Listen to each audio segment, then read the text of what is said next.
अदानी जी का वो यूएस में केस आया, उसके बाद अमित शाह जी का बयान आता है। हमने कहा कि अपॉलॉजी होनी चाहिए और उनको रिजाइन करना चाहिए। इन्होंने एक नया डिस्ट्रैक्शन शुरू किया है। बीजेपी के एमपी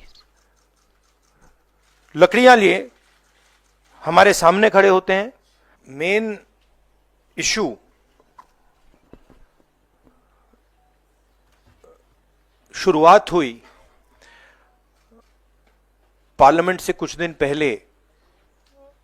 अदानी जी का वो यूएस में केस आया और पूरे टाइम बीजेपी ने उस पर डिस्कशन रोकने की कोशिश की। और बीजेपी की बेसिक स्ट्रैटेजी थी कि ये अदानी का जो मामला है इसकी कोई चर्चा ना हो, इसका कोई डिस्कशन ना हो, ये दब जाए। और शुरुआत में इन्होंने ये फुल टाइम इनका काम था, कभी कुछ डिस्ट्रैक्शन करते हैं, कभी कुछ डिस्ट्रैक्शन करते हैं। उसके बाद अमित शाह जी का बयान आता है और हम पहले से कह रहे हैं कि जो बीजेपी आरएसएस की सोच है एंटी कॉन्स्टिट्यूशनल सोच है, एंटी अंबेडकर जी की सोच है, और जो अंबेडकर जी की मेमोरी है, जो उनका कंट्रीब्यूशन है, उसको ये लोग मिटाना चाहते हैं, खत्म करना चाहते हैं।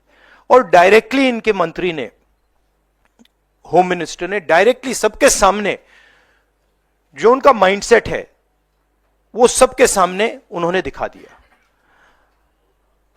हमने कहा कि अपॉलॉजी होनी चाहिए और उनको रिजाइन करना चाहिए, नहीं किया।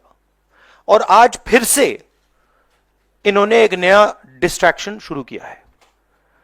हम अंबेडकर जी की स्टैचू से सारे एमपी शांति से पार्लियामेंट हाउस जा रहे थे। पार्लियामेंट हाउस के सीढ़ियों पे बीजेपी के एमपी